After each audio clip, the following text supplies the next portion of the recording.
Finally, Eddie, quick question in regards to Manny Pacquiao, who's coming out of retirement. He's actually press conference today in the States, a bit later on. What do you make of HBO dropping him from the network? I just think that HBO, you got Showtime really making the moves in the States, and HBO, I think, just haven't got the budget for boxing. You're seeing a lot of great fighters unable to pick up HBO dates. I mean, look at Crawford against Postol. That was on pay-per-view because HBO didn't have any dates left. And then you have a fight like that, does what, 50,000 buys or whatever it was.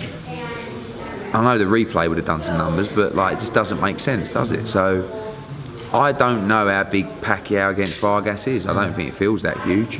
Manny's at a stage now, I think he either has to have those super fights. I mean, did I read that Cotto is fighting Peterson? I mean, but someone was tweeting saying what a great fight, like one of the US press. I'm like, I nearly put Kell in with Peterson instead of Vargas and instead of Golovkin, and I thought I can't do it because we'll get stick. So how can Cotto fight him? Is it at 154? 154. It's a joke. Peterson's a 140 pounder that's moved to 147 and now moving to 154 to fight Cotto. I couldn't take that fight for Kell Brooks. I didn't think it would sell. And now Cotto's fighting it. These and all it's going to do is lose the promoter's money. It's like Pacquiao against Bradley. The last fight. The Top Rank done their bollocks off in that fight, and they'll probably do it again in a Vargas fight. But I don't know. Maybe Showtime will pick it up on pay-per-view. Just don't know how big Pacquiao. Listen, don't know the numbers, but Pacquiao doesn't feel like a huge pay-per-view fighter anymore, unless he fights Floyd again. But do you think continuously fighting beyond your tenure, but after you've retired, coming back in, you could potentially ruin what you built and maybe the success? He's going to get beat by someone he shouldn't. Vargas, maybe. I don't think he loses to Vargas. I actually thought Bradley was going to beat him, and he didn't. He done a job on Bradley, really, didn't he? I mean, beat him well. So he's obviously got something left in the tank, because I don't think you beat Tim Bradley well unless you've still got plenty in the tank.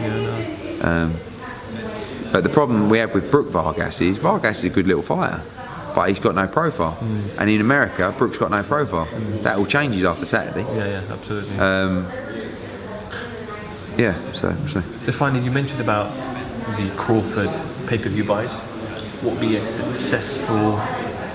successful volume of pay-per-view buys on Saturday? No, people will keep asking me how many buys I think. I haven't really got a clue. What's the most you ever had it? Froch Groves. And that was, approaching 900,000 buys.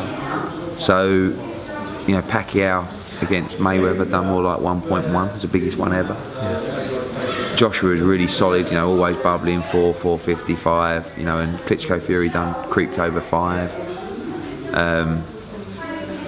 This feels massive, but it's not north of 400, and I think with a view to do 6. I don't know. How big does it feel to you? Big? I don't know.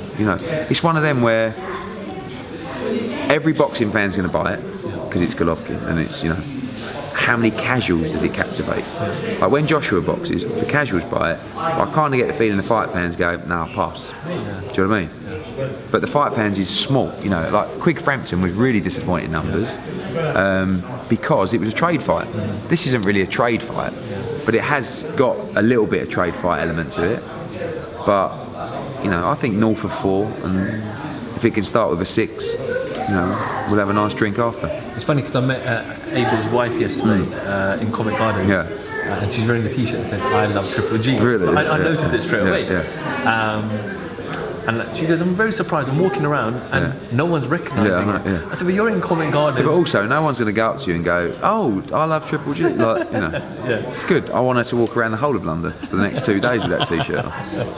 Eddie Hearn, thank you so much for your time. I know you're shattered. No problems, Done a lot of talking the last couple of days. But Wayne tomorrow. 1 o'clock, Indigo. And that's it. We're all there. Fight night on Saturday. Good stuff. Eddie Hearn for FightHype.com. Thank you very much. No problems.